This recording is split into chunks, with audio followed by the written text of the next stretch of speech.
The site of a very special 90th Louisiana Shrimp and Petroleum Festival exhibit, and we have Miss Carrie Stansberry with the, of course, Cajun Coast, and we've got the curator, but I'm going to let Carrie go ahead and do the introduction here. But Carrie, your office has done a lot to sponsor this exhibit.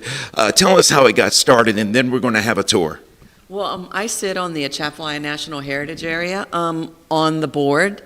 And each year they do grants, and I thought, you know what? It's the 90th anniversary of the Louisiana Shrimp and Petroleum Festival, and it's the first harvest charted festival, and we need to document that. And so I called Greg and I said, "Can you do this?" And by like 3 days later, she had the exhibit lined up in her head about what she wanted to do. So we're very, very thankful that she chose to do this.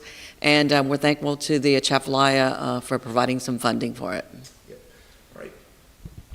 Well, Greg, if you can, this is Ms. Greg Chauvin, of course, if you can go ahead and give us a little mini tour of it. We're not going to show everything. We just want to tease everybody, and then we're going to tell you how you can see it. Go ahead. Thank you.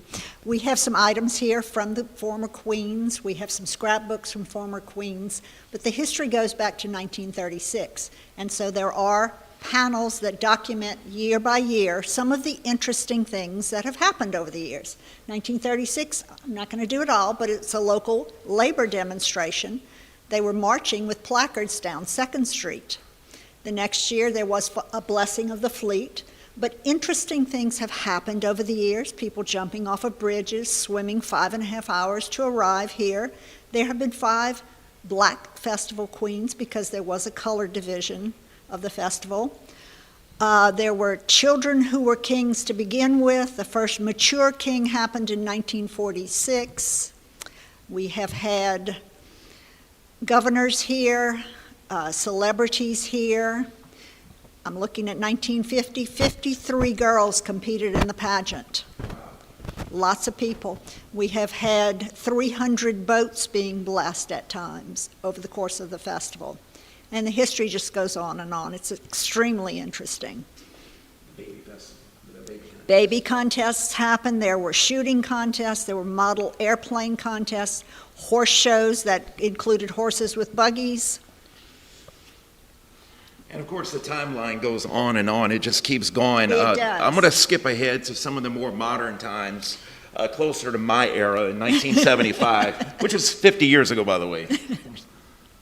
And there was an interesting book that was written by Miss Cindy Thibodeau on the 50th anniversary of the festival, and it's been invaluable to find out some of the facts.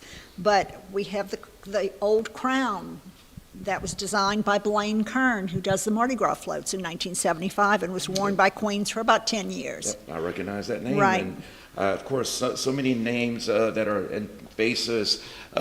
King Charles Richard in 1976, Queen Lisa Felterman. She was my speech therapist in 1st grade, and I give her credit for me being in radio.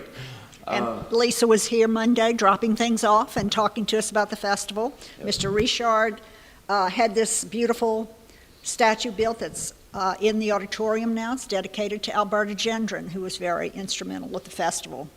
And of course, road races. In Cedric 1980, Lafleur. yeah, the future mayor, of course. He was the mayor pro tem at that time. Right. A lot of familiar names and faces, especially as we get on, into the 80s, where I'm more familiar. And that's all interesting. I personally like the early years when there's a bit more history and it's still uncertain as to the way certain things are going to happen. Sure. Who's going to be queen, who's going to be king. The way that happened changed over the years. Kings were voted on. They became king by having the largest shrimp catch. Okay. The queens. Very interesting. One of the queens was chosen by newspaper ballot. Okay. So interesting Yeah. things. Some of these scrapbooks are amazing. Mm-hmm. And I do want to mention that there's also an exhibit at the auditorium that people can see it as well. Of course, this coming Saturday night is the coronation and ball for the 90th Queen and King. Yes. So, Greg, if they want to come see the exhibit, where can they go and what are the hours? We're located at Far Chapel in their fellowship hall. The entrance is on the driveway side of the hall. We're here from 10 to 3, Tuesday through Saturday, basically. During the festival, we will have some extended hours. We'll be open until 5 some of those days. And it will go until September 8th, I believe it is, which is the Saturday after the festival. Well, we, of course, free admission. And Yes. again, Carrie, thanks for your office and the Atchafalaya Heritage Organization.